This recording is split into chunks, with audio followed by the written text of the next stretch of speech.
For me. Oh yes. Hello guys. How are you all doing? Mr. Bumbo, you're welcome on board now. I'm okay o. I dey here o. Nígbà tí mo ṣe tán tí mo jókòó báyìí, pé mo ń tòògbé. Mo ṣe ń tòògbé mo kàn gbé fóònù mo ní jẹ́ kí n máa ka kí ẹ máa ṣe kíní because kí n má lọ tòògbé lọ. Mo ń tòògbé ni. Mr. Bumi kan kankan bí. I broke my aago. Sister Boom Boom. Níbo ni ẹ lọ tó fi broke áàkù yín? Don't work on 28. Kí lè ní ná? Èmi ìsìn kí lè ní? I think it's 14 or 13. I think it's 14. Okay, tẹ máa ń ṣe yẹn níjọ́ ọ̀dẹ̀ ló bọ́ síná. Ṣé weekend yìí ni? Ṣé weekend tá máa mú yìí ni Sister Boom Boom? Èmi ni 14. I think it's ẹ máa lọ ní Monday. Ọjọ́ òní 20. 20 is yóò ní 20 náà. Èmi is 14. Ṣé Monday kan no. I think it's Tuesday. Either Monday or Tuesday ni 20th ni. Ọjọ́ mélòó máa fi ṣe? Coming back work on Monday. Monday. Next week Tuesday ẹ wá dé 20 ẹ wá ṣe tán 29. Ó ga o. Ọjọ́ mélòó nìyẹn? Ó dà ní 1 week nìyẹn. Yeah, I think it's 1 week. Okay, sister Bumbo, no problem. No, I don't know. Níbo ni ẹlẹ́tẹ̀ búròkù wá ń kù yín kẹ̀? Èyí màmá wà pé fún gan. Because it has happened to me before. Ẹ pẹ̀lẹ́. Ṣé ṣáà ti ṣe ti ó ti wà okay ṣá? Ṣé ti ṣe padà? 9 days ni. Sister Bumi, thank you for the star. God bless you, ma. Mo ti kí yín síbẹ̀ yẹn. More blessing, ma. Ó ga o. Ṣé ṣáà ti ṣe ṣá Sister Bumi because it can be very painful. Ó máa ń wà painful gan. Èèyàn broke up. Iyọ̀ compound ẹ pẹ̀lẹ́. Ṣé nǹkan yọ̀ yín ṣubú ni? Àbẹ̀kọ̀ fọwọ́ gbá nǹkan ni. Ṣé wọ́n lẹ pé àbẹ̀sẹ̀ ní tèmi? Áńkù ẹsẹ̀ ni ẹ pẹ̀lẹ́. Ó ga o. Ẹ pẹ̀lẹ́ Sister Bumbo. It has happened to me before. It can be very, very painful. It has happened to me. That thing is very painful. Ṣé rí ìgbà tí mo broke áńkù mi? A fẹ́ lọ sí ṣé US la fẹ́ lọ ń gbà yẹn? Àbí country kan? Mi ṣe mo country yẹn. And my husband, he likes to go with me. But I broke my ankle that time. So we needed to go in more country in England. I can't remember. Maybe US or UK. I can't remember. When I broke that ankle, I cannot. That time, winter. Because it was ocean pain me, ocean do me. They wore boots. I have to wear. And my husband wanted me to follow him by fire by force. I have to manage to follow him with that leg. Yes, with the something. I cannot wear boots to that in my country in England. I cannot wear boots. I was in pain. I carry my medication and everything. Enter plane that time. Yeah. My fún tí bá fẹ́ rìn ìgbà yẹn nígbà òtútù tí snow bá fall ẹ bá rí mo ṣe máa ń gbọ̀n lórí ilẹ̀ mi ní lè drive gan because kí nìyẹn máa ń yọ̀. It has happened to me before, Sister Bumi. I know what you are saying. Through your gate, okay, ẹ pẹ̀lẹ́. It has happened to me before. A ní mi lè wọ boots lọ sí abroad nígbà ó dẹ̀ gbọ́ sígbà òtútù. I have to wear something that tó ṣe mo I have to wear slippers mo wọ̀ ń gbà yẹn to see country yẹn tẹ̀lé ọkọ mi ń gbà yẹn. But he wanted me to go with him. Mo wọ̀ ń gbà yẹn. Ó ti wá gbọ́ sígbà snow tó ẹ̀rù máa ń bà mí láti rìn. Mi lè drive for some time because of that ankle. May the Lord help us. What do I want to say? Ọlọ́run a máa fi ṣọ́ ẹ̀ṣọ́ wa ẹ pẹ̀lẹ́ Sister Bumbo. Ọlọ́run a máa fi ṣọ́ ẹ̀ṣọ́ wa. Sister Ruth, how are you, ma? How are you doing? How is the baby? How is the family? Ma ẹ kú tọ́jú ẹ̀. What am I saying? Sometimes we have to ignore some things for our own peace, for our peace of mind. Ó yẹ ká ignore. Mo ti sọ ń bẹ̀rẹ̀ lẹ́ẹ̀kan. Téèyàn bá ní gbogbo ajá tó ń gbóhùn ló fẹ́ máa dúró ló fẹ́ máa ju òkòlù ò ní débi tó ń lọ. Ìyá mi ló máa ń sọ. Mo ti sọ rí bí ìgbà yẹn.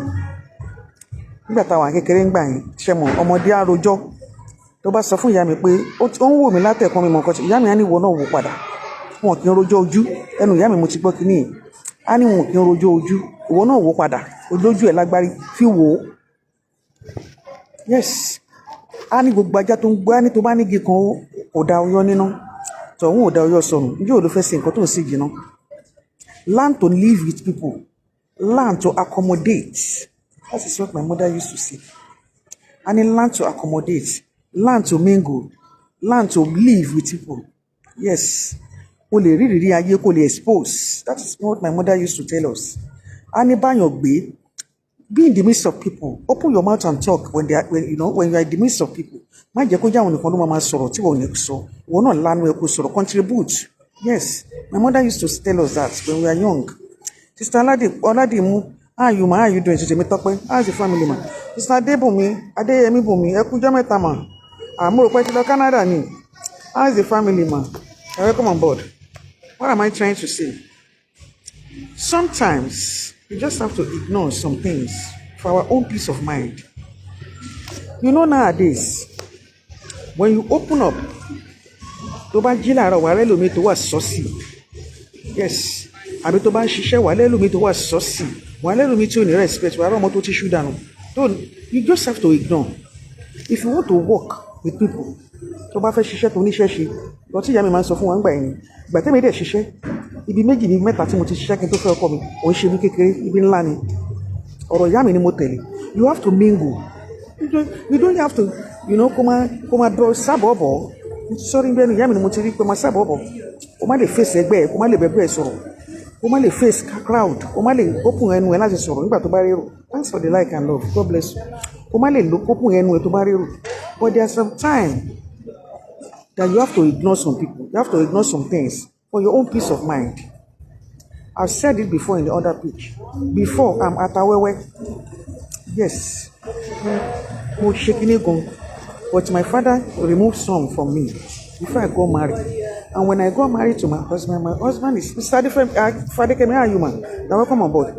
He's a very quiet and gentle person to the core. Gami ti ma fẹ́ ṣe nǹkan á sat mi dáhà bá mi sọ oríṣiríṣi. So that I begin to, rí ilé ayé ìpè ilé ayé ìfẹ́lẹ́. Kò sóhun tá a mú wáyé, kò sóhun tá a máa mú lọ sọ̀rọ̀. Yes. Kí ni mo ń try láti sọ? Sometimes, when you just wake up, ẹlòmíì tó ní page, ẹlòmíì tí ò ní page. Sister Okun Ọlábọ́lá ti tó wà yùmọ̀, yọ ẹ̀kọ́ mọ̀ bọ̀ ẹ̀kúnjọ́ mẹ́ta o. Ẹ rántí wa lénìí. Mo ti gbọ́, ẹ jẹ́ kó gba kíní lọ́fà kíní lọ́wọ́ yín. Sister Okun Ọlá, ó ti pẹ́ tí mo ti rí yín o. How is the family, ma? Yes, what am I saying? There are some people, whether you have page or you don't have page, their profile in your name. When you open it, you see many things. Some people have insulted you, some comments that, it's not saying, you will even be thinking, but if you say you want to be answering them, you are wasting your time. I've said it here before. If I see any comment I remove it. I don't have time to come under and be replying. You know my reply, no. Only nǹkan tó lè kọ. Bóyá nǹkan mi tó bá kọ, bóyá be personal, I can reply, you can reply, accordingly. But kó wá jẹ́ ìbú ló bú mi, kí wọ́n padà wá máa reply, kí wọ́n náà tún reply mi. I don't have time for that. I don't have time. Yes. I don't have time. My senior sister was talking to me 2 days ago on WhatsApp. Àkọ́kọ́ sọ̀rọ̀, ọ̀rọ̀ yẹn deep gan. Then again, when later we begin to chat, because I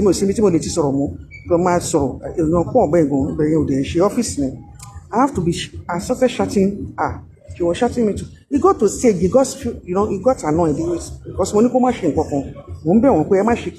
got annoyed. He started writing me different things that he may not get annoyed with. More advice in now.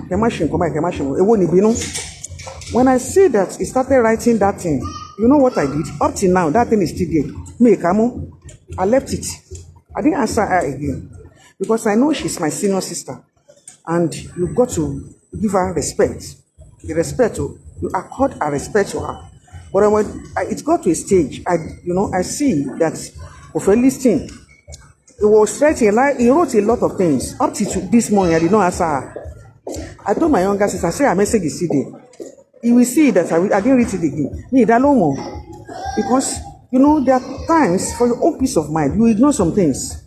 In fact, when you know that this person is your senior, you respect that person, you ignore. Or you go to that person and ask him or her, why this, why that? Yes, and if, nobody you leave her alone or him alone. Not to be insulting her, not that me, sister, but I was advising her.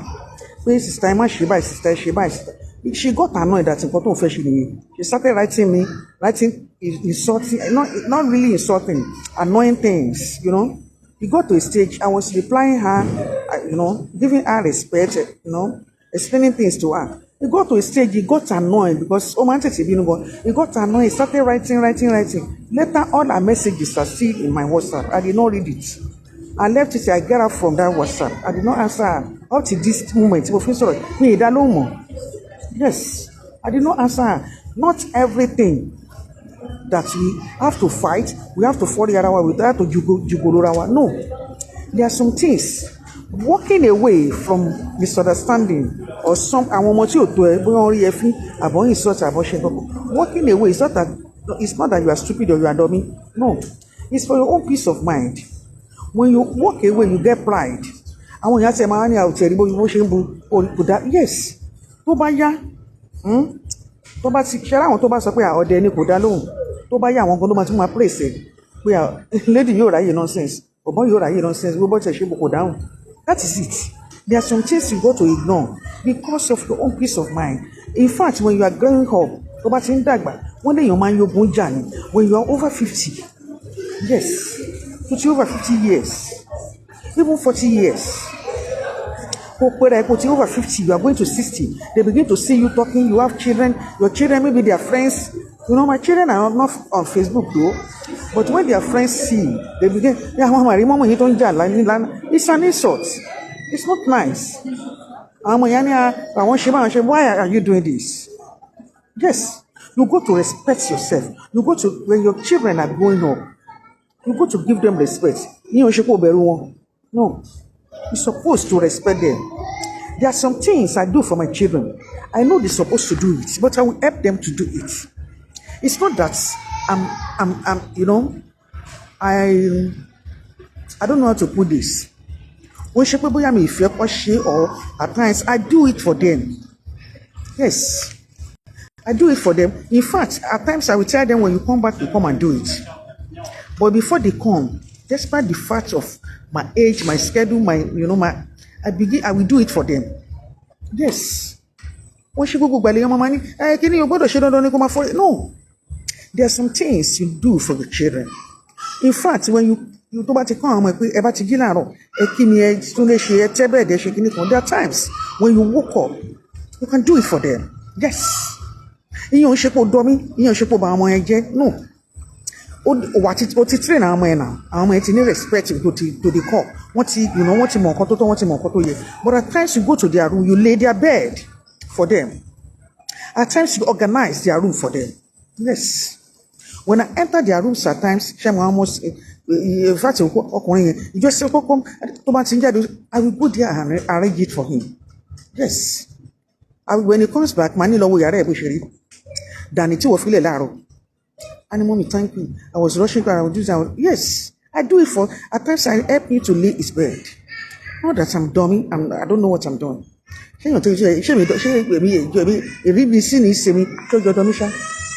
But when I live with someone, when we first come, hotel is one room, but I want to share be stock but I organize it. I do it for my children. Yes. There are some things you do for them that make them happy. Not that you are no. It's not like that. No. I do some things for them. And they respect me to the core. But at times when they want to, one day, often one there was a time last year I travel in mommy was dry sorry about that. Don't was Rotterdam the other time one fún wọn níṣẹ́ èyí obìnrin yẹn ó máa jí kúrò ní iṣẹ́ tó dẹ̀ máa ṣe iṣẹ́ tó fún ó máa travel lọ ṣiṣẹ́ yẹn ó máa búùkù mọ́tò yẹn lórí line àwọn pè wọ́n ní flipbox. Oh, where is this thing now? Mo fẹ́ mú àwọn pè wọ́n ní flipbox ó máa ti ṣe lórí line àti book ticket yẹn ní obìnrin yẹn. I will tell you my girl she will leave home 3:30 a.m. I pity her. Ìgbà tó máa fi dé ńgbà mi after 8 lálẹ́ ọmọ tó ti kúrò lé láti 3:30 a.m. ìgbà mi gan-an máa ń bà mí ìgbà mi gan-an tó bá fẹ́ lọ tó bá pè mí màá ní ìjọ torí Ọlọ́run mo ọ̀nà dáadáa ibi ìdẹ́wà òkè o lè jáde ní 1 o lè jáde ní 2 o lè jáde ní 3 after 3:30 ló máa kúrò lé because bus tó máa bá lọ flavours yẹn lè jẹ́ after 4 or 4:20 or 4:30 àti kúrò ló dẹ̀ máa wọ train débi tó máa ti wọ bọ́ọ̀sì yẹn iṣẹ́ tó rí ń gbà yẹn iṣẹ́ òun obìnrin iṣẹ́ tó rí ń gbà yẹn tó bá ti jí báyìí tí n bá ti dé láti fi ṣe èmi máa wọ yàrá ẹ̀ máa bá organize yàrá ẹ̀ máa bá ṣe because ó máa rush láti lọ ṣe. What am I trying to do? There are some things you got to ignore. Yes, I will enter her room and help her to do everything. Tí bá dé láti ibi iṣẹ́ tó ti rẹ̀ mí, màá ti wọ yàrá àti ṣe mo ohun make up no anyway. But ó fẹ́ ṣe kí ló ń pè kíní, òun láì kó máa ṣe kí ló ń pè kíní tó ń spray sínú yẹn, shiny kíní yẹn mi tẹ̀ mọ́ tó ń pè jẹ́. A ti mú gbogbo agbe tí ó jẹ́ sí mirror, a ti sá lọ síbi iṣẹ́ yẹn. Nígbà tá à ń travel gangan, ó kù díẹ̀ ká mi sí flat, ó lọ ṣiṣẹ́ ń jọ yẹn. Yes. But despite the fact that I went to work at night, I will come back in the morning. I go to her room. I help her to organize everything. Nobody inú ẹ̀ máa dùn gan. And when she's coming back, lọ́jọ́ kejì, she will buy something for me. She will come and give me as a gift. Yes. It's not everything. Ẹlòmíì bẹ́ẹ̀ yẹn, nǹkan tí mo fẹ́ mú mi ò rí jàre mi mọ́ tí yẹn sápamọ́ sílò. Ẹlòmíì bẹ́ẹ̀ yẹn á dé, Ania, ọmọ òun ti lọ sí ìkan, kò ní bọ́mọ yẹn ṣe. Ọmọ yẹn á dé àti rẹ ọmọ yẹn. Ṣẹ́mọ̀, it's not that èèyàn rìn dì àbò ń bọ ọmọ jẹ́ náà. Ẹ tó bá gbọ́ lè ní wọ́n ń bọ ọmọ jẹ́. Ọmọ tòmí jẹ́ ọmọ tó. Ṣé mi jẹun tó ń bọ ọmọ jẹ́ ṣá? I'm sorry about this yàrá. Ice tea ni mo mu. Ẹ má bínú ìjà rẹ̀. Wọ́n ní mi ń dra mi tí ìjẹun látàrọ̀. What am I trying to say? Èèyàn ni a máa ń gbé nǹkan wá síbí yìí. What am I trying to say? Èèyàn ò mí pé èèyàn ń bọ ọmọ jẹ́. I will enter her room and organize her. And when she's coming, ó ti mọ nǹkan tí mo like. I won't tell her. She will buy it as a gift and come and give me. When she's coming at the second day, tó bá ti dé inú ẹ̀ máa ń dùn gan. Màá ti bá organize yàrá ẹ̀, màá ti ṣe gbogbo ẹ̀ fún. Not that, just to encourage her, to motivate her to continue doing the job. Yes. N kò bá lọ lé ọkọ àbí tí ìyàwó ẹ̀yin bá lọ ọkọ, ṣé mi fẹ́ máa bá wọn lọ? No. But tó bá wà létò ọ̀lọ́bì kankan, they do it, they come to my own room, they organize my room, they do things for me. Ìgbà mi tí bá ti lọ lálẹ́, they help me do everything. That is how life is. Not everything you live for. Yes, Sister Boom Boom. Sister Temitope, and you too, ma. What am I trying to say? Àwọn ọlọ́wọ́ lọ́wọ́ ni kò ṣe pé àní yàrá wa jẹ́ pé ká ṣàǹfààní fúnra wa lọ.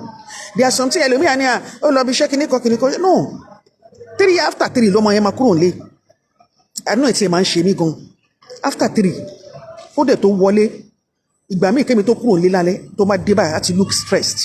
Wà á ti rí lójú ẹ̀, ó ti máa rẹ̀ ọ̀tá ẹ̀ bàjẹ́.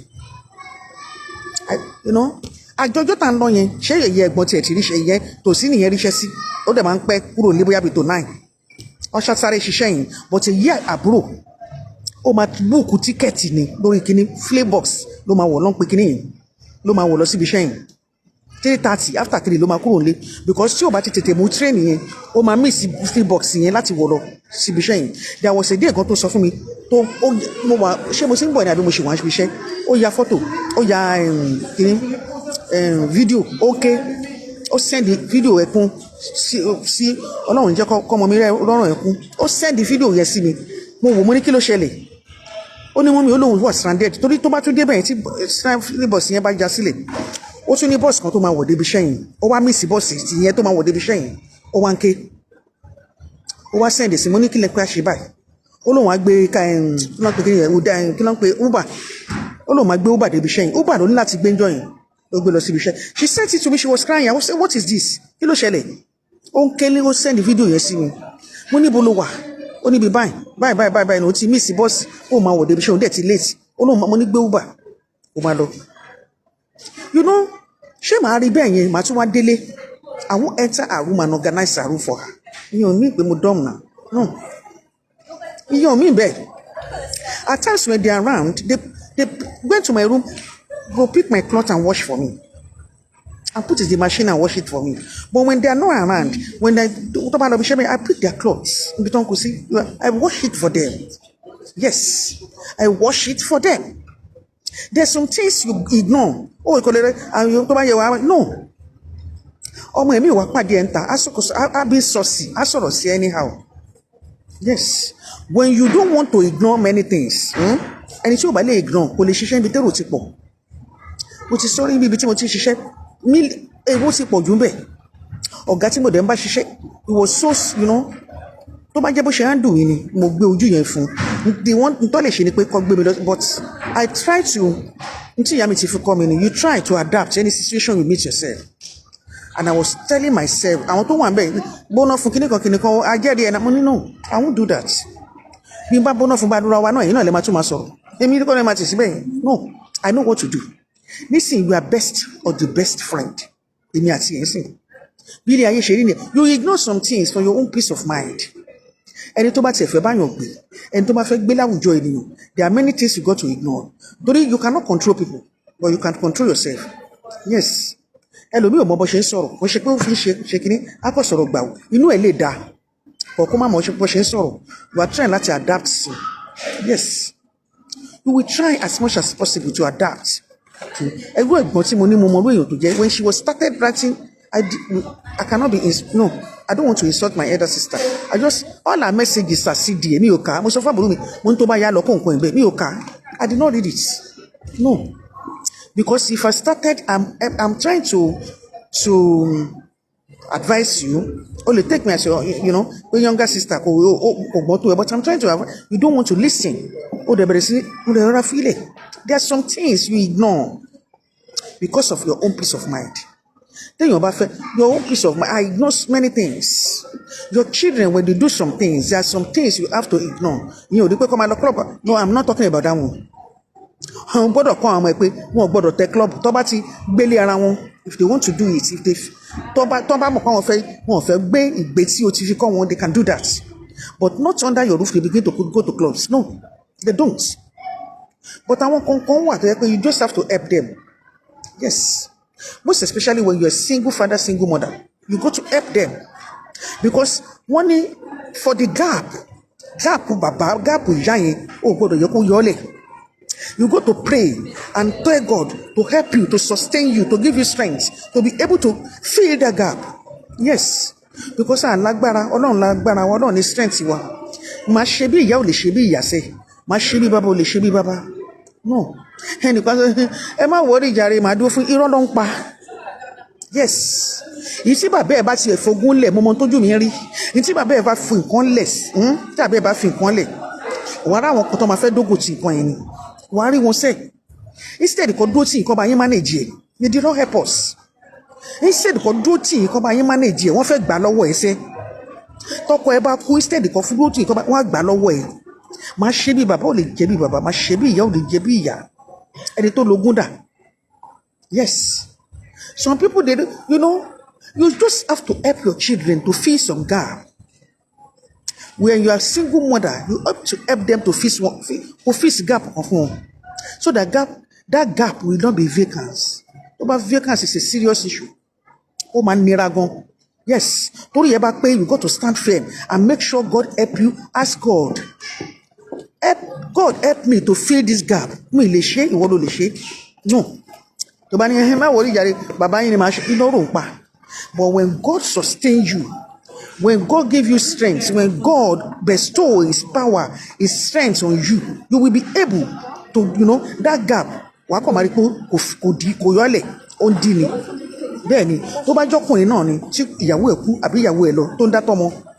You go to try your best. No. You got to make up your mind.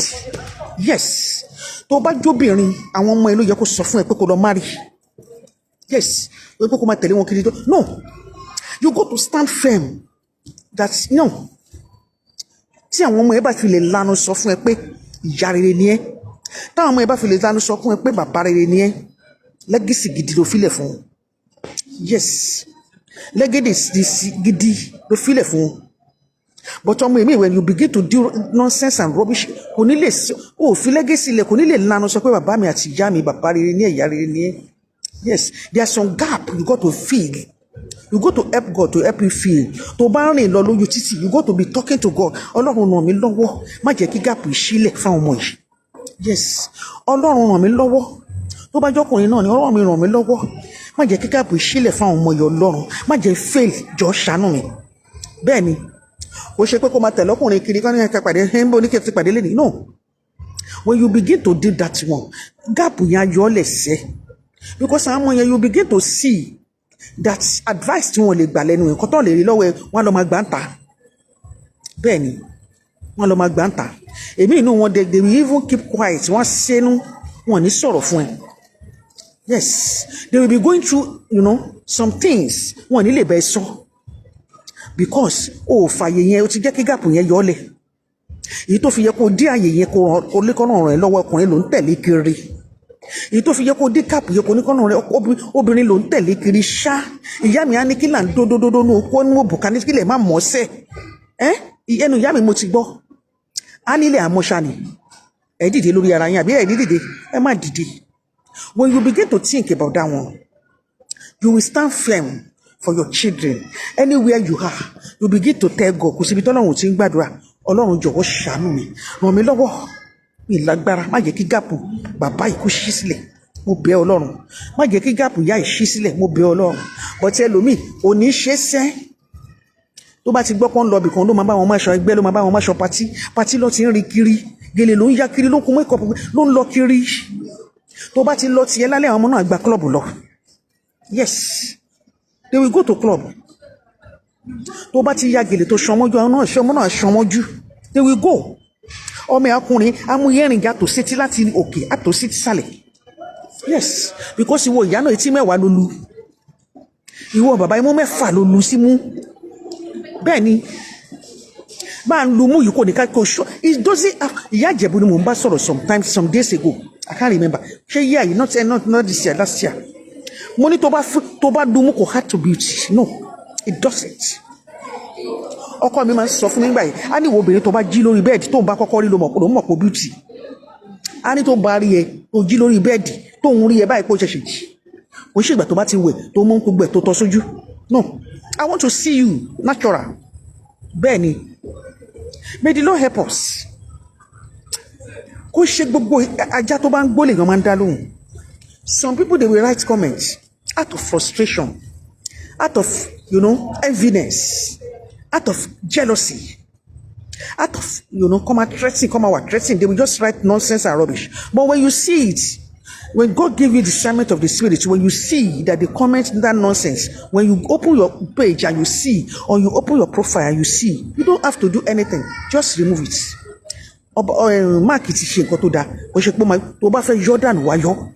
Ó ṣe pé kò gbé ìpò ọ̀bẹ̀ sí type kó normal type kẹ́ máa búra yín bẹ̀. And you are over 50 going to 60. You are over 40 going to 50. You are just insulting. Ìjọ wo ló fẹ́ ṣẹ́wọ́ ogun jíjà? May the Lord help us. As you lay your bed, yes, Sister Boom Boom. As you lay your bed, so shall you lie on it. Láti train ọmọ ní abroad I'm telling you, ìrànlọ́wọ́ Olúwa ni. Ìrànlọ́wọ́ Olúwa ni sẹ́ láti train ọmọ abroad. Mo ti sọ fún yín jọ̀kan pé ọkùnrin ó jókòó síbì kan ní school, àwọn ọ̀rẹ́ ẹ̀ jókòó tì. Kò ṣe àwọn ọ̀rẹ́ ẹ̀ pàṣẹ because kò ń jọ ń bá no ó mọ àwọn tó ń bá ṣe. Wọ́n ṣe mọ̀ gathering èrò pọ̀ nbẹ̀ and ká máa mu sìgá ìdọ́sí ó máa mu sick. When he saw one or two of them, ó dẹ̀ ti mọ̀ wọ́n ti pẹ́ kò mọ̀ kan ṣe irú iṣẹ́ yìí. Ntọ́ tiẹ̀ tún mú ó yàtọ̀ sí nǹkan tó wọ́n ń tu ni mi mọ̀ ntọ́ ń pè é I don't know what they call that thing. They open it, they started. Ó lóun hìyé ilé ó ní bó ṣe dìde nìyẹn ó bá ti ń hìyé ilé àwọn nǹkan bẹ́ẹ̀ ó máa ń fẹ́ sick gbogbo ara ẹ̀ máa gbóná ni. Ó lóun dìde ni. Tó bá maybe they see their parents smoking that thing. Àwọn náà tó bá ti rí wọn rò pé ó da ni tí ò bá da ìyá mi bàbá mi ò ní mú torí pé ó da ni yákèmí náà máa mú. And when they begin to do that ó lè control wọn láyé. Yes, ó lè control wọn because wọ́n ti ní boyfriend wọ́n ti ní girlfriend wọ́n ti rọ̀rẹ́ wọ́n ti láwọn obìnrin wọ́n ti láwọn ọkùnrin wọ́n ti ní gbogbo wọn tó máa bá sọ̀rọ̀ they will advise them. Wọ́n sọ mẹ́ta wọ́n sọ mẹ́ẹ̀ẹ́dọ́gbọ̀n fún ẹsẹ̀ wọ́n jáde lọ wọ́n jáàmù lẹ̀kùn kò sí nǹkan tó fẹ́ ṣe. If you just do what you do, they will go and rent their own house. Wọ́n kọ̀ fún wọ́n jù wọ́n sáyé. No, you go to feel. Mo ti sọ́rí ìgbà kan mo máa sọ bíbá mo máa àníṣe máa ń jẹun when I'm eating, when my children have eaten their own they come to me, mọ́mí ẹ̀ fún mi lẹ́nu máa ní get out, I've given you your own meat. Bí ṣe máa ṣojú gan wàá rò pé mi kan ọmọbìnrin. Yes, bàbá wọn ló máa ní kí ló le tó ìbá òde rọra. Tí n bá ń tọ́ paint ńgbà yẹn tọ́mọ mi obìnrin bá dúró because kékeré ló ti láì fashion. Tí n bá ń tọ́ paint tó bá dúró tó bá náà fẹ́ tọ́ máa ń ti bá gba etí ẹ̀ tọ̀tún máa yọ sósì ni. bàbí àní kí ló dé tọ́ fún nàmá nínú. You know the way I handle the woman suffering anyone can handle ọmọ bẹ́ẹ̀. You don't do that. Ọlọ́run dẹ̀ ló because èmi máa ń handle but òun ló kọ́ mi pé kí n má ṣọmọ èmi bí bàbá mi ò gba nonsense pẹ̀lú mi. So òun lèmi wá gbé n tó bá fi òun náà máa gbé òun ni mo fi ṣe àwọn ọmọ yẹn. My husband said no, that is not the way to train them. Ó máa lọ sí store ní àlọ́ra àwọn paint ọmọdé yẹn. Táwọn ọmọdé máa ń tọ́ máa rí títì sí báyìí. Ó máa ní set, ó máa rà fún un. Ó máa fúnra rẹ̀ máa tọ́. Tí n bá kọ̀ tí n bá ní mi fún. Á rà fún afúnra. Ó jẹ́ kó feel comfortable. Ó ní ó tọ́ paint kò tọ́ paint. Ìyẹn ò ní kó má gbọ́n. No. Kékeré ló ti like fashion. Ó máa tọ́. Tí n bá ti ń tọ́ ó máa dúró ni èmi dẹ̀ máa ń le ni. Tí n bá dúró báyìí tó bá máa ní kúrò wá jókòó síbi kan. Wàá rò pé mi kan ọmọ obìnrin. But my husband said no. And I thank God that I listened to him that time. Because ó lè tọ́ ọmọ pẹ̀lú yẹn nísìn. Tó bá tọ́ ọmọ pẹ̀lú yẹn, no. Ọmọ yẹn ó kọ̀ máa rí pé ó ti lọ gbé alẹ́ ẹ̀, ó ti kúrò. Èmi ìgò tiẹ̀ ní pè é mọ́. Yes. Ó ti lọ mingle pẹ̀lú àwọn kan níta tó ti sọnù sáyé. Yes. May the Lord help us. There are some things you just have to ignore because of your own peace of mind. Yes, o tẹ́bẹ̀dì fọmọ yìí ò ló bọ ọmọ jẹ́ ọmọ ṣe bọ́ tẹ́bẹ̀dì ọmọ yìí ò ṣe ní mọ bọ́ ṣe ń tẹ́bẹ̀dì kò ṣe ní mọ bọ́ ṣe ń ṣe oúnjẹ kò ṣe ní mọ bọ́ ṣe ń dáná kò ṣe ní mọ bọ́ ṣe ń tún lé ṣe ó mọ̀ ọ́ but when you see oh she's doing something in order to encourage her you don't leave that oh ní fi kíní yẹn sílẹ̀ fún pé ó bá dé wà wá ṣe iṣẹ́ mi ráyè tì no you got to go there and do it for him or her and they will appreciate it when you are doing that. Yes. Like me, I've said this here before. I like to wash clothes and I would like to wash plates. Would they like imagination? Yes. Ìgbà míì gan tó bá jẹun tó bá lọ bì kan. Bóyá fún wọn lápá wọn ní kó rẹ̀ bọ́ sí sink. I'm coming there to wash it. I'm coming there to wash it. Yes. To encourage them. Ìyẹn mi ọmọ tó ti dàgbà tó ti bàlágà tó ti di over 18. Ìyẹn mi kò bàjẹ́ tó ti tó bá máa train ọmọ wa ti train from 8 to 10 to something. Kò ń ṣe ìgbà tó bá di 18 or 10. No. Láti sinmi òun ṣe ìgbà tó bá gálábà tó di 18 tán tó ti kọ́ nǹkan tó máa tọ́tọ́ lọ ṣẹ̀ṣẹ̀ máa lóun train ọmọ yes no train tó bá ti fún wọn láti ìbẹ̀rẹ̀ olómọ wà lọ́pọ̀lọ́ wọn you wash it for them yes ìyẹn ò mí pé tó bá dé wà bá bọ̀ ẹ̀ ní zinc ní sẹ́ no there are some things you have to ignore they will join yes train up your child in the way you should yes when they grow up they will not depart from it oh yes it's true Bíbélì ló sọ ìwé mímọ́ ló sọ bẹ́ẹ̀. There are some things ẹlòmíà kò kàn like ẹ ẹlòmíà rí ẹ kò kàn like physique ẹ kò kàn like you know be seeing you èmi ò mọ̀ bóyá threatening ló jẹ́ fún ọ you know they scared because of the way you do they just hate you for no reason when you see it just ignore leave them alone that is their character. Ìgbéraga ìwà wọn ni àfojúdi ìwà wọn ni bí jìbìtì bí àfọwọ́rá wọn ni yes wọ́n ti mọ̀ pé wà wọn ni you leave them alone. When you leave them, you have peace of mind for your own well-being. Oh yes. Ó fi wọ́n dẹ̀ wọ́n bóyá àbí wọ́n ṣe kíní kan yóò mí ipò dumb now. Tó bá ti réyàn tó I was talking to someone yesterday. Mo ní ìgbà tí mo ti gbọ́ ọ̀rọ̀ ẹnu ẹ̀ ni mo ti mọ̀ kókò smart. I don't need to see you. Mo ní kí ló lọ fún oníṣẹ́ yẹn fún. Ìgbà tí mo ti gbọ́ ọ̀rọ̀ ẹnu ẹ̀ tó ti send ẹ̀ sí mo ti mọ̀ kókò smart. And I told you at that time. Tí wọ́n bá bá yín sọ̀rọ̀ ẹ̀ kì í gbọ́. I told you at that time. Yes. O lè má ní ẹ ṣe ẹ jókòó bẹ́ẹ̀ ẹ bá mi. No. When I tell you something, no. Tẹ́lómi bá sọ̀rọ̀, ẹlòmí ò máa gbé kalẹ̀ ọ̀rọ̀, ẹlòmí ò mọ bó ṣe address àgbàlagbà, ẹlòmí ò mọ àgbàlagbà máa bẹ́ẹ̀ sọ you got to bend your head down. Mo bá ṣe respect àgbàdo máa ṣe respect ẹ̀. Bó pẹ̀lú kan ní máa ń mú ìbò ló máa fẹ́ nìkan yóò mú ìpò ju ẹlẹ́ yóò mú ìpò òbí lọ́mọ náà. Ìyẹn kọ́ là ń sọ. No. Ilé ayé ìfẹ́lẹ́. Ìyá mi ló máa ń sọ fún wa ń gbà yẹn. Èmi tẹ̀lé gbogbo tí ìyá mi ń kọ́ mi sẹ́. When my younger sister, when they say, Timmy, kiniko sister, ẹ ṣe máa pè láti ṣe máa ní Timmy ṣe máa ẹ̀rọ ìyá mi lè mí tẹ̀lé. Ìyá mi máa ń gbà wọn lẹ́nu gbà yẹn. Á ní èwo ni mà èwo ni sà. Ẹnu ìyá mi mo ti gbọ́. Á ní tó bá lo mà tó bá lo sà fún wọn. Èwo ni mà èwo ni sà. Èwo ni hẹ́. Ìyá mi something ẹ̀. Á ní èwo ni hẹ́. Tó àbúrò mi náà wọ́n dẹ̀ lo ẹ́ fún wọn. Ìyá mi á gbà ojú á ní èwo ni hẹ́. Èwo ni sà èwo ni mà. Yes. Mo pè ní sister mo pè ní mommy, you don't mean anything. I'm respecting you and I expect you to respect me as well because respect is reciprocal. But me, it just been so saucy. wọ́n ti bẹ̀rẹ̀ wọn mọ bó ṣe ẹlòmíì gbéraga ni ẹlòmíì kò expect ibi tó máa dé you just yóò bí àga sheriff you just talk anyhow addressing people irrationally no there are some things wọ́n máa ṣe ṣóun gbà mí wọ́n comment you just ignore it you ignore you just ṣe bẹ́ẹ̀ kò kàn mí it doesn't concern me bó bí omi gan mi ní dẹ́ ẹ lóhùn I will not there are many things I used to see I will just go there at times ó lè jẹ́ bí 2 days ló ti kọ́ lẹ́nu yẹn ti kọ́ màá kàn lọ màá rọra yọ̀ dànù yes màá kọ́kọ́ lọ wo ẹni yẹn náà màá kọ́ wo orúkọ ẹ̀ màá kọ́kọ́ wò náà tí máa ṣe bẹ́ẹ̀ màá yọ̀ dànù màá jù sí ṣáláńgá yes because I've never offended you before you don't know me I don't know you and Mark I've already ó ti ṣe gbogbo ẹ̀ fún gbogbo ayé àwọn èèyàn kò sẹ́ni tí ò sí lórí Facebook lórí TikTok why don't you go there and say your own why are you insulting me have I offended you before no you have not met me before I will just remove it me I don't have time to be kamajo reply ara wa me anytime kò reply mi kẹ́ reply ẹ̀ kájọ a lè lo 1 hour 2 hours nídìí yìí wá wí tó yẹ kí n fi sùn kí n máa plan àti rọbí ṣáálẹ̀ ìmọ̀ máa wà reply mi máa reply wà bú mi náà bú at my age I can't there are some things you got to ignore tó bá ń bẹ́ẹ̀ lómi ṣiṣẹ́ ibi iṣẹ́ tó bá pọ̀ wà á ti study wọn you study them very well mo láwọn tó máa ń wálé mi níbi iṣẹ́ tí máa ṣóúnjẹ fún tamájọ ṣiṣẹ́ èmi tí máa pè máa ní mo ṣóúnjẹ á ní kí n gbé wá máa gbé but àwọn kan wà káàárọ̀ ojíire ni yes because you seen you got to perceive there are some things you need to leave for your own peace to reign wọ́n jẹ́ kó mọ̀ pé iṣẹ́ tó ṣe kọ́kọ́ máa ṣe dé ayé ẹ̀kọ́ lélẹ́yìí tó bá débì kan you jovial you know relax kó lè pa gbogbo o táwọn kan bá ti ní àwọn jura wọn lọ you leave them alone mo láwọn kan tí mo máa lọ bá ṣe wọn ṣóúnjẹ náà mo ti sọ bí rí àwọn tó tí mo máa lọ bá ṣe kí bí mẹ́ta pẹ̀lú family wọn àtọkọ wọn àti ibi iṣẹ́ láti jọ ń ṣiṣẹ́ but when they need that thing I will go to them and help them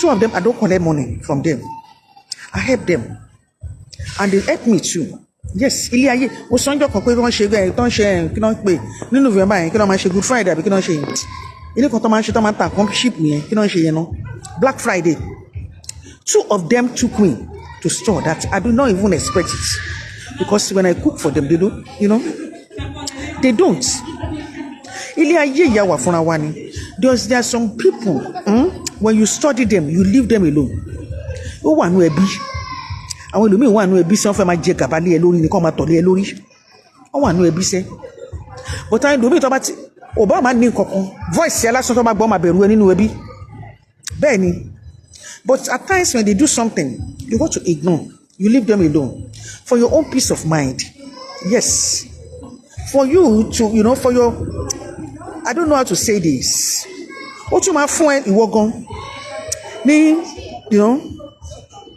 the way you carry yourself the way you ignore them wọ́n máa feel rejected when you ignore them as if they are not even existing they will feel if you come here to insult me I will ignore you as if you are not existing ìrìnnìsí nìsọ̀nìlọ́jọ́ am I riffraff no rí mi kí n gbọ́ràn síta kí n wá síbi no address gorgeously and address the way I want people to address me when you come here wọ́n kọ́ mi ti kú àmì widow I don't just dress anyhow yes láti bẹ̀rẹ̀ ni mo ti máa ṣe kíní yẹn láti ìgbà tá a ti wà kékeré ìgbà tí mo ti ń ṣiṣẹ́ because of that one Hausa man is a very rich man níbi tá a ti ṣiṣẹ́ nígbà yẹn ó fẹ́ fẹ́ mi because of my dressing yes I dress the way I want people to address me I don't dress anyhow because I don't have my husband that I will just bring in my bum and my breast no you cannot I dress the way I want people to address me if you come here to insult me I will not answer you I will just remove it I will go to your profile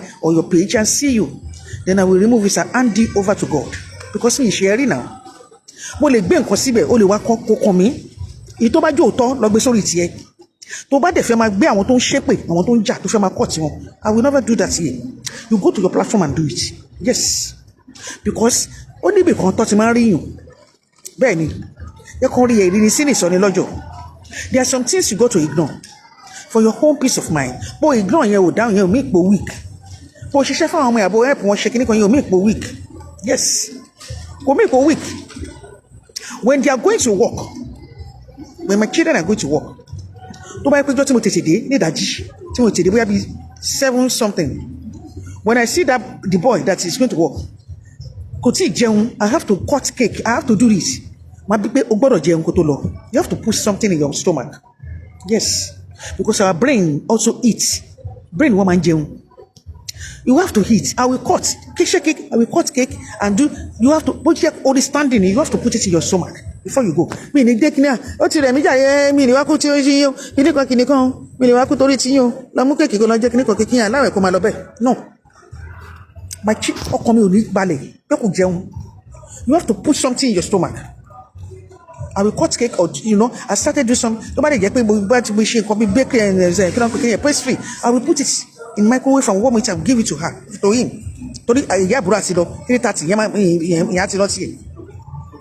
Máa ṣe fún mo rántí máa po bó jẹ́ gbà sọ́mà ni máa po kíní fún tó bá jẹ́ gbà kíní máa po warm tea kíní fún mú kó tó máa lọ ìyẹn ò mí pé mo délé àwọn ti rẹ̀ mí látàná mo ṣe lọ ṣe no o gbọ́dọ̀ jẹ́ kí káàpù yẹn lọ yọ sílẹ̀ sí. There's something you go to ignore for your own children. I want to say this for your own children. When you're a widow, either obìnrin ni ọkùnrin ni for your own children, there are some things you have to leave alone. Tó bá tẹ̀ tí ń ṣe tẹ́lẹ̀, you have to leave it alone. Yes, you have to forget about it. You have to abandon it. Yes, tó bá láì kó máa jáde kó jẹ́ gbogbo òde lọ́tí ń rí ẹ. For your own children, for the sake of your children, you got to leave it. You got to. Wọ́n ní torí má jìyà la ṣe ń yá má jìyà lọ́fà. Ẹnu ìyá mi mo ti gbọ́. Torí má jìyà la ṣe ń yá má jìyà lọ́fà. Yes, you can't eat your cake and have it. Ọkọ mi á sọ bẹ́ẹ̀. You cannot eat your cake and have it. No, you got to take one. For your own children, you must be homely. Yes, bó ṣe dàgbà tó yẹ, you got to have time for them.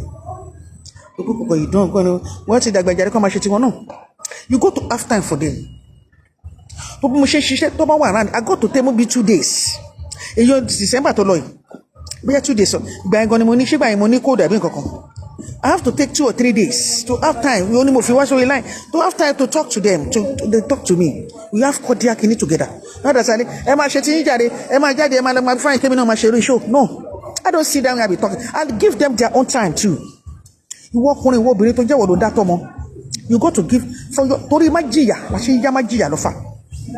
There's time for everything on the on this earth. Under the sun, there's time for everything. Ìgbà tó máa lọ́kọ wà, ìgbà tó máa láya wà. Yes. Ìgbà yẹn ṣì wà. Tọ́lọ̀ bá ṣì ló máa lọ́kọ. Tọ́lọ̀ bá ṣì ló máa láya. Ìgbà yẹn ṣì wà. You got to leave some things because of your children. For the sake of your children. Yes. Let them emulate some things on you. Ó kò máa lọ tẹ̀lé ọkùnrin kan máa jẹ́ dáàdì yín nìyẹn o. No. Mọ́mì yín nìyẹn o. Mi ní wálé lálẹ́ ọ̀la o. Ibi iṣẹ́ lálẹ́ ọ̀la ni tí máa ti kúrò sí ìrọ̀lẹ́ ọ̀la ibi mo máa gbàbí kan lọ ó gbàbò mí lọ́kọ́rọ́ ọkọ̀ àwọn ọmọ ẹ̀ tó wà nílé. Do you know what they are doing? Don't. Do you know what they are watching on the internet? You don't know. Do you know when my children are around, they are their spare time, when they are watching something, I go there. What are you watching? What are you watching? I want to see what you are watching. And you'll be married, man. You don't go. Taking what? Don't go. Film don't go because he like to watch American films. Man, you can watch American films. Don't go. What is the title? You don't go. You walk on the kilo chamber. Be don't with your motion boy. You might talk for. Be what from again. Don't she? Yes. Kò ṣe pé bóyá torí wọ́n ti dàgbà leave them wọ́n ti tọ́jú bọ́ kíní kan no wọ́n ta tó bá lọ gbabi iṣẹ́ nírọ̀lẹ́ lọ pè kan ó tẹ̀lé ọkùnrin kan lọ bóyá òtẹ́ẹ̀lì ló tẹ̀lé lọ torí àwọn ọmọ yẹn wọ́n má bàa rí i. Do you know what they are doing at home? You don't know. Do you ever go to their room and check under their bed all their wardrobe ó da gbogbo aṣọ yẹn lè kọ́ kí ló ń fi síbẹ̀ kí ló ń wà bẹ́ẹ̀ ṣe ṣe.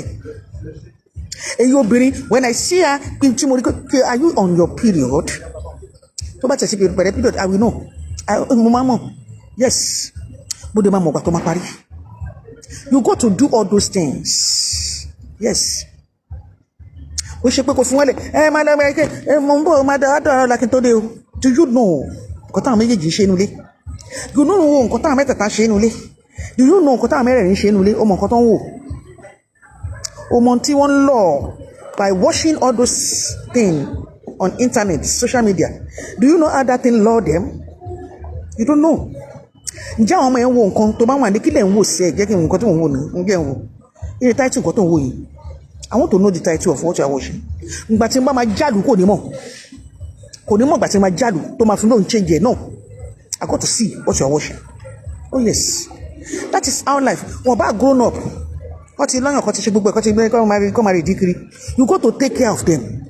O ṣe pé kó máa wọ́pọ̀ yẹn kiri tọkọ ẹ bá kú yes God knows the best. Táyà ẹ bá kú àbí tó lọ God knows the best. But that children give them legacy that they live on. O ṣe pé legacy dáàdi yìí nìyẹn mọ́mú yìí nìyẹn máa ń palẹ̀kùn yàrá ẹ̀dí ẹ ti lẹ̀kùn ẹ má wọ yàrá mi o no my children most especially that girl when I'm dressing tí mo bá torí mi like àní ìgbà tí ìyá Ìjẹ̀bú ti pè tó máa lóun fẹ́ sí fíṣítọ̀ màá ní pátá lèmi wọ̀ o yes pátá lèmi wọ̀ you know ní máa múra nígbà màá ní wọlé enter yes you go to there are some things you have to leave you have to ignore. Àwọn ọ̀rẹ́ tó ń bá rìn gan ṣáwọn ọmọ ẹ̀gbọ́n mọ irú àwọn ọ̀rẹ́ tó ń bá rìn táwọn ọ̀rẹ́ gidi àwọn ọ̀rẹ́ kiri tó ń bá rìn ní ìṣiṣẹ́ sí mi lára ṣáwọn ọ̀rẹ́ kiri tó ń bá rìn ṣé wọ́n mọ àwọn ọ̀rẹ́ tó ń bá rìn àwọn ọ̀rẹ́ wo ló ń bá rìn táwọn ọmọ ẹ̀ ń rí yes táwọn ọmọ obìnrin táwọn ọmọ ọkùnrin ń rí àwọn ọ̀rẹ́ wo ló ń bá rìn pẹ́pẹ́ àwọn ọ̀rẹ́ ọkùnrin á wá kí ẹjọ́ kọ́ orí tébù yìí máa kún fún sìgá ni àti gbó àti oríṣiríṣi hot drinks àti ẹ máa mú ya ìdẹ́ máa pariwo kura àwọn ọmọ yẹn wà yín ra yẹn wọ́n máa lísìn wọ́n máa sọ pé kí ló ṣe bàbá ìgọ̀sẹ̀ fún ọlọ́run àtàrà òun kàn pariwo òṣì inú wọn máa bí wọn ra yìí èyí ọkùnrin lè múra kó jáde gbòmí ìráyè sí bàbá ìjáde ojoojúmọ́ ni wọ́n máa mú tíra yìí no what legacy are you living you go to leave it abandon it for your own peace of mind lọ́jọ́ iwájú yes for your own peace of mind lọ́jọ́ iwájú may the Lord help us sister Kongia Ayuma you are welcome on board but if you round up I'm talking about this sometimes there are some things we got to leave for our own peace of mind. Yes táwọn ọmọ ẹ bá lọ ṣiṣẹ́ ìjọ owó yàrá wọn ìjọba wọn ẹjọ ẹpù wọn ò ní àwọn ìgbàdé tó bá dé lóru ọmọ tó jíjáde ní 3:30 a.m. you go to encourage her yes you got to encourage her tó ń wọlé láfta 8 lálẹ́ tó máa ń book tíkẹ́ẹ̀tì tó máa bá bọ́tò tó máa bá dé lálẹ́ ó máa ti book ẹ̀ flybus ìdán pé kíní yẹn ó máa ti book ẹ̀ òun náà ló tún máa bá dé lálẹ́ after 8 láti 3:30 ó tún lọ́njọ́ kejì ẹ̀mẹ́ta bẹ́ẹ̀ mẹ́rin ló ń lọ lọ́sẹ̀ gbà yẹn. That time that we travel, I felt lazy. I felt miss the flight. Yes, because flybus to work on do káàkiri ni kò tètè dé. May the Lord help us. Until I come your way again, there are some things when you leave it. O fún abọ́ fọmọ ẹ abọ́babọ́ tẹ́bẹ̀ tí yóò mí nìkan gọ̀ náà. O ti train àwọn ọmọ ẹ̀dẹ́ bí tó máa train wọn dé. Wọ́n ti mọ ojú wọ́n ti mọ tó dáná. Ọmọ tó máa train wá ti train ẹ̀kọ́ tó wọ 18. You don't just train children when they are 20 something, 18, 19, no. My husband taught me that. What he trained wọn kọ́ tó di kíní? Yes. My husband taught me that. And he died when that girl tó ń lọ sí 10 years old. Lọ́kọ̀ mi kú. Yes. You go to train them like because you better man 18 no, they won't listen again. They will not. They did not help us. Ó fabọ́ fún ọmọ ẹ torí kó fẹ́ lọ bí iṣẹ́. Àbò sáré gé bread sáré gé kéèkó sáré ṣe tíì fún láàárọ̀ ìyá ọkùnrin tó ló fẹ́ lọ bí iṣẹ́ ìyẹn ò mí kò gọ̀ no kò mí kò yarin dì ó ti train ó ti gbọ́n náà ó ti gbọ́n bó train tó máa fún ó ti train ni yes torí kó tó wọ university or college tó o bá ti tètè train you are on your own you are on your own. May the Lord help us until I come your way again. There are some people you got to ignore them. And when Lomi said they are too full of themselves. Yes. Maybe one was or one was they think all that one is nonsense. Oh yeah, buy it's material sense, I don't care. But you are too full. I see you, I leave you alone. Yes. For your own peace of mind. When you want to become somebody friends, when you only like a sister Bumi say I'm sister Bumi there, my very sure. Yes, that is me. I love to be. Yami call me. Me go with people. Me go. Láàrin àwọn èèyàn sọ̀rọ̀ lanu ẹ sọ̀rọ̀. Yes, get up go opinion tiẹ̀. O ma di ẹnu síbẹ̀ kó má ṣe bí get up go opinion tiẹ̀. When they are talking, try to use your brain. Ato yami ani sọ̀rọ̀. Ìwọ náà lanu kó sọ̀rọ̀ tiẹ̀. Get up go opinion. Yes, o kò lè gbélé ọlọ́wọ́ bí don do. Ìwọ náà lanu. Get up go opinion tiẹ̀. Nti yami máa ń sọ fún wa ni. I love to be, when I want to be your friend, I want to be your sister, you begin to do as if you are God that created heaven and earth. I leave you alone. Because I don't know your problem. It's two things. It's either you feel threatened or you are jealous. It's two things. When I want to be your friend, I want to be your sister, or I see that you are doing something before me, I want to learn from you. I want to be, like your sister. Maybe worry to call me. Tell me no ma call it mama. When you begin to feel superior or feel as if you are God, I leave you alone. Yes, I don't bother myself because God sees my heart. Is the one that searches all hearts. You leave that person alone. The Lord God in heaven will support you. Rome was not built in a day. There are some things you got to ignore because of our own peace of mind. That's my topic today. Yes. Bíbélì ní ká máa gbé àgbé àlàáfíà láàrin ara wa. Kò ní pé ká máa búra wa, ká máa fúnra wa létí, ká máa jùgò fúnra wa lójoojúmọ́ ni Bíbélì sọ. Kùránì ò dẹ̀ sọ bẹ́ẹ̀. Kò sọ bẹ́ẹ̀. Ó ní ká máa gbé ìgbé àlàáfíà láàrin ara wa. Adélé ayé tán lógun. Adélé ayé tán là ń jealous. Adélé ayé tán là ń lara. Adélé ayé tán là ń láàfẹ́ kí mi ìfẹ́ kó tó mi ìfẹ́ kó tó ẹ. Kí wọ́n nìkan ṣáà máa jẹ kẹ́lòmí máa ráre. No, ní tí Bíbélì sọ kọ́ nìyẹn. Ó ní ẹ jẹ́ ká gbé ìgbé àlàáfíà láàrin ara wa. Gbé ìgbé àlàáfíà pẹ̀lú ọkọ tó fẹ́. Ọkọ èmi àti ìyàwó ẹ̀ báyìí. No, ọkọ ò ní gbà ní ìyàwó ò ní gbà.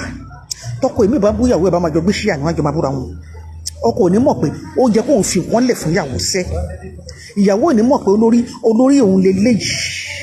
Bá lè lé ní oní bàbá òun kó fún ní respect tó àkọ́dí respect fún náà irọ́ ní. A ṣáà máa ṣe bẹ́ẹ̀ kó ti tó tán. Bẹ́ẹ̀ ni, ò ní mọ̀ pé Ọlọ́run ẹni lẹ́yìn bàbá tó bí ẹ ọkọ yẹn ni adé orí ẹ. Kò bá jẹgbẹ́ ò bá jù lọ. Yes, age is just a number. Kò bá fọ ọmọ ọdún méjì. Ìyá mi ló máa ń sọ.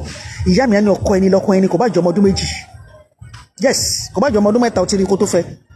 Accord the respect to him. Yes. Èmi ìbá ẹbí máa búra wọn náà máa jùkọ àwọn ọmọ máa wọ dádì àti mọ́mì ti bẹ̀rẹ̀ àwọn ọmọ yẹn wá wọnú yàrá. Mo lọ́rẹ̀ẹ́ kan bẹ́ẹ̀ wọ́n wọnú yàrá wọ́n jọ máa jẹ́ àwọn ìyá máa rẹ́rìn pé dádì ẹ̀ ìṣá mọ́mì ẹ̀ ìṣá. Tó bá that thing is in their brain. If they get married, you are in problem. There's something táwọn ọmọ yẹn bá ti ń dàgbà ọkọ àti ìyàwó tẹ máa ń ṣe nígbà tó wà kékeré. Táwọn ọmọ yẹn bá ti ń grow up, there's some things you got to leave ìwọ obìnrin. There's some things you got to leave ìwọ ọkùnrin. O gbọ́dọ̀ tí ìyàwó ẹ̀yin o gbọ́dọ̀ ṣe bí ẹ̀yin o tọ́jú ẹ̀ dáadáa lójú àwọn ọmọ yẹn so that ọkùnrin yẹn á rest. I was carry kí ni màmá yìí Patience Ozoko. I read that woman right up. I was so moved. Yes, right up ó fẹ́ similar sí tèmi. Yes, you go to train ọkùnrin yẹn gbọ́dọ̀ train ọmọ ọkùnrin yẹn kó lè responsible kó mọ̀ pé ṣe ló ń gbé ìyàwó gẹ́gẹ́ kó mọ̀ pé ṣe ló ń tọ́jú ìyàwó. Ọkọ mi máa ń gbé mi bí ẹyin ni lójú àwọn ọmọ mi. Yes, ẹyin ni mi ò ti dáná mo ti sọ́rí bí mi ò ń dáná bí mo ṣe mọ iná dá tó tí ìyá mi kọ́ wa ní iná dídá tí ìyá mi dẹ̀ ti tó ń jẹrí láfíà tó fi kíní sílẹ̀ profile ẹ̀ kí ló ń pè kéyìn tó fi nǹkan tó ń tà sílẹ̀ bọ̀. Nígbà yẹn tó mu provision mọ́ pálí sìgá ìyá mi ń tà mo sì sọ́rí pálípálí sìgá nígbà tó ń tà tó mu provision mọ́ èmi ni mo jẹ́ kí ìyá mi fi provision yẹn lè dà bá mi torí tèmi nǹkan tí mo ṣe nígbà yẹn torí sìgá tó ń tà. Ìyá mi ṣe ìgbà tó ń jẹ he taught us we know many things. Ọkọ mi ò nígbà kí n dáná tí n bá ń dáná ló máa ń bí ni but I love to cook for him. A ní rọ́ọ̀dù pa ó gbọ́dọ̀ dáná yìí a ní jẹ́ kí kúkú tó dá. Kò sí comfort ni you got to kò fún ní comfort ọmọ ọkùnrin rí ó mọ̀ pé ṣe ló ń gbéyàwó gẹ́gẹ́. Yes, ìwọ obìnrin you got to accord respect to your husband. Ọmọ obìnrin rí pé yes ọ̀pọ̀ládé orí ṣe ló ń gbé gẹ́gẹ́. Ó tẹ̀ ṣe obìnrin tọ́kọ bá ń tọ́jú ló tún máa wọ́n lẹ̀ náà tó mú ẹ káàkiri tó mú ẹ kiri tó present yẹ he wants everybody to see you with him. Yes, you got to accord the respect to him. Yes, káwọn ọmọ yẹn rí ó ní ọmọ yẹn gbọ́dọ̀ ọkùnrin gbọ́dọ̀ wà responsible kò yí pé gbàtẹ kọ́ lóra wọn lé ní káwọn ọmọ yẹn wọnú yàrá wọn kọ́ máa rẹ́rìn kí ló ń ṣe àbáyé pàápàá àti ìyá yìí kódà wọ́n mi kí ló máa ń fàjà yín náà yẹn ti dáàdì wa ṣé yẹn dá. No, there are some things you got to leave for your own peace of mind so that when those children grow up wọ́n lè mọ̀ wọ́gán wà ní peace of mind ọkàn á lè balẹ̀ ó ti kọ́ wọn ní ẹ̀kọ́ gidi tó máa mú lọ sí ìrìn àjò wọn ó ṣe pé kẹ́ máa fọ́rí ara yín kọ́ máa rí pẹ́ ń jùgò lójoojúmọ́ àwọn náà lọ jùgò ni wọ́n máa lọ okò sí ni wọ́n dẹ̀ máa pè é ní wọ́n ti ń jùgò. That means there is no peace of mind. You got to leave some things for your own peace of mind. Amen, Sister Bola. So God bless you, ma. Amen. For your own peace of mind, you got to leave some things. You will not live in sin. In your mind, you sacrifice àwọn nǹkan ni, so that wife any you will not this ní sin. Yes. Ìyá tó bí mi lọ́mọ sacrifice àwọn nǹkan torí tiwa. Yes. Ó sacrifice àwọn nǹkan torí tiwa ni. You got to sacrifice for your children. No, you got to leave some things. Yes. But not that you don't feel the impact of a man, of their father, of husband being married. You feel the impact, but you got to, cool down and let God work things out. No. Sacrifice for them. May the Lord help us. We got to leave some things. Yes, so Sister Bumbo, caring husband. Ani o gbọ́dọ̀ dáná. Yes. Ìbá dáná, ó máa ń bí inú máa ń bí èmi ò dẹ̀ like kúkú máa ṣe oúnjẹ kan. No. Inú máa ń bí ní tura. A lò gbọ́dọ̀ dáná. Yes. Kí má tiẹ̀ tí sọ pé àwọn ọ̀rẹ́ mi kò fọ́ gbọ́dọ̀ máa gbọ́. Tó bá ní nǹkan kan tó yẹ ká ṣe á lọ pé èèyàn tó máa ṣe ni ó gbọ́dọ̀ ṣe kíló no kí má ti sọ pé nǹkan kan ṣe mí ni ó gbọ́dọ̀ ṣiṣẹ́ yìí sẹ́yìn àbí kí má complain of something á ní nǹkan tó ń ṣe yẹn ni leave it.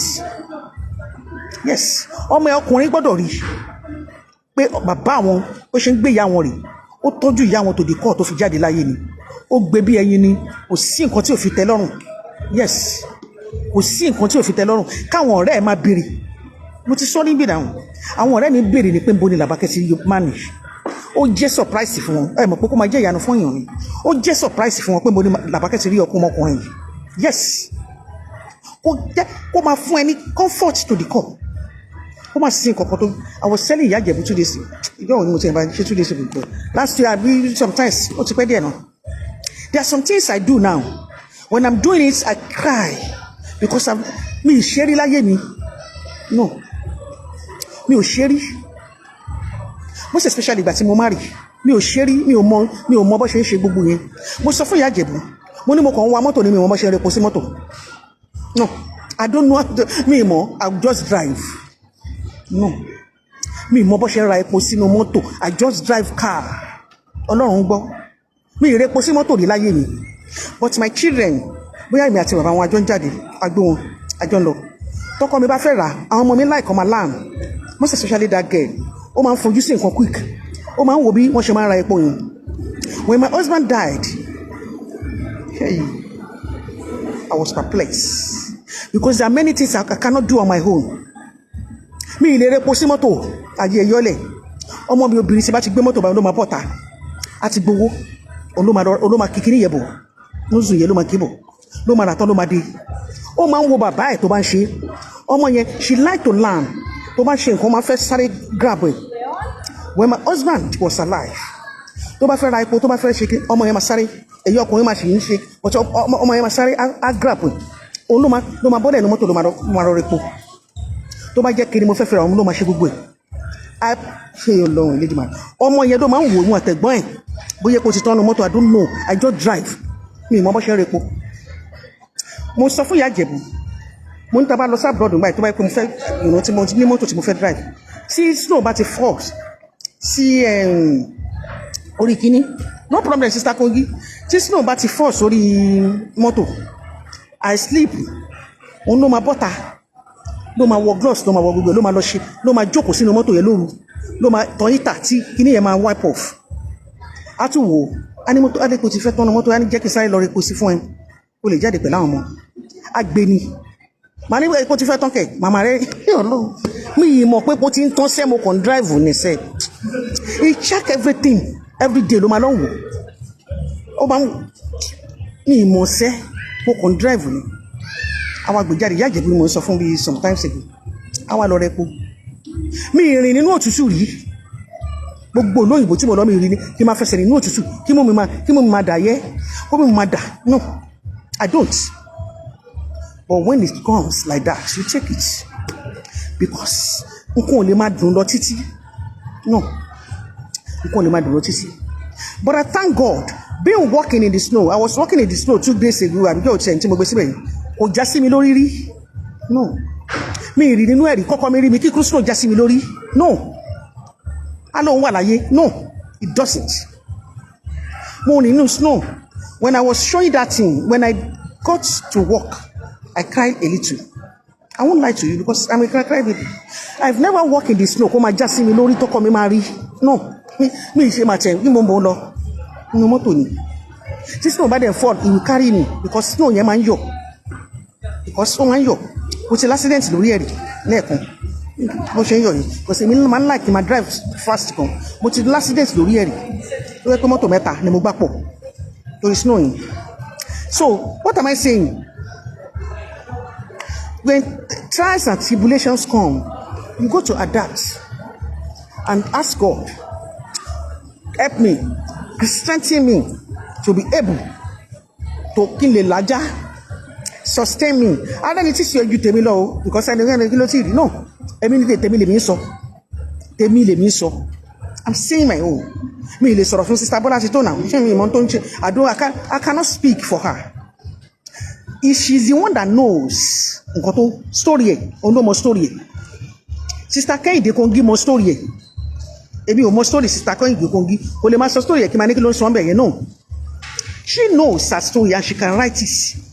Báwọn kan bá kàn sọ pé kí ni irọ́ ló ń pa. Nobody knows your story. Kò sẹ́ni tó mọ story yìí. No, nobody. No more story. Yes. I'm telling you the actual fight.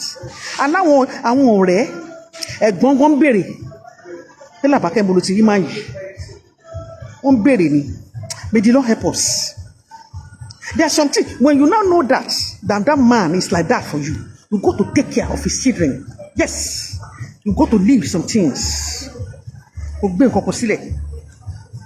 you know that man who took care of you like that, because of God's sake, o gbọ́dọ̀ fail. No. O gbọ́dọ̀ béèrè àánú lọ́wọ́ Ọlọ́run. O gbọ́dọ̀ béèrè lọ́wọ́ Ọlọ́run tó bá rìn tó bá ń lọ tó bá ń sùn tó bá ń jí. Ọlọ́run ò má jẹ́ fail. No. You got gbogbo tó bá gbà ló máa fún pẹ̀lú ìrànlọ́wọ́ Ọlọ́run. O pé kó lọ jalè àbí kó máa dọ́kọ. No. But there are some things tó bá yẹ kó gbàrú wàá gbà. Kó má lè fail because of tí bàbá wọn ṣe fún ẹ. O gbọ́dọ̀ fail. No. O gbọ́dọ̀. Yes. You got to sacrifice some things. Kò ní àwọn nǹkan kan so that you won't fail. No. You got to. May the Lord help us. O gbọ́dọ̀ torí bàbá wọn kò sacrifice. Torí gbogbo àwọn ọkùnrin tó lọ́n tẹ̀lé ẹ̀rọ pa. No. You got to sacrifice. Yes. And wait for God's time to come. Sacrifice. Bó jẹ́ kó gbàrú. Ṣé bí mo sọ bí ní last week pé ọ̀rẹ́ mi yẹn mo máa lọ bá. Kò sí nǹkan tí ò kì í fún mi. But I got to open my mouth and tell her mo fẹ́ máa tún lé ẹ̀ ṣe. Yes. A ní kó gbàrú torí tí wọ́n ṣẹ́. Pé bàbá wọn kò jẹ́ kó ìyà kan jẹ ẹ́ láyé rí. Títí lọ bá family ẹ̀ ìyà ò jẹ wọ́n. Gbogbo nǹkan ló fi tẹ́ wọn lọ́rùn. Ìwọ náà gbọ́dọ̀ sacrifice. No. You got to tọ́lọ́run wò ẹ́ báyìí. Bó ṣe ń tẹ̀lé ọkùnrin kiri. Tọ́lọ́run dẹ̀ mọ̀ tí bàbá yẹn ṣe fún ẹ àti when he was alive. You got to sacrifice fún àwọn ọmọ yẹn. O gbọ́dọ̀ fail. No. Pẹ̀lú ìrànlọ́wọ́ Ọlọ́run. O gbọ́dọ̀ fail. Bó jẹ́ kó gbàrú wá gbà. Tọ̀sán tòru ni kó gbà. May the Lord help us. Until I come your way again. Yes, so Sister Bola Tito, only you can write your story. Ẹlòmíì lè ní kí ló ń sọ bẹ́ẹ̀. Ẹlòmíì pọ̀ jù. No. I can write my story. You don't know my story. I'm just saying it lérefe. My husband, my child, my daughter was going to 10 years old when her father died. It's me that can tell my story. No one can tell my story. No, can't. May the Lord help us. Until I come your way again. It's me, your girl, your superstar. Yes. See you soon. But ẹ jẹ́ ká máa mọ̀ pé wọ́n ṣe gbogbo ẹja tó bá ń gbó na máa dá lóhùn. No. Wọ́n ṣe gbogbo inú ẹbí tó bá wà láwọn ẹbí kan bá kọ̀dé tí ìkọ́kọ̀ wà kó máa sọ̀rọ̀. Ó ní dá lóhùn tó bá sọ̀rọ̀ tó bá ìyá mi á ní tó bá wí tó bá apanumú òun ló lẹ́nu ẹ̀. Yes. You got to leave some things, sacrifice because of your own peace. That doesn't mean that you are don't do. Yes. No. It's not mean. It doesn't mean that you are don't do or you are dummy. No. It's because you want peace for yourself. When they go good day, not the property of you got to leave them because of your children and for your peace of mind. Yes. May the Lord help us. Silence is the best answer, yes. May the Lord help us, Yari. Until I come your way again, you all have a good and wonderful day. Enjoy the rest of your day. It's me, your superstar. See you soon. Thank you all for watching. Love you all. Bye.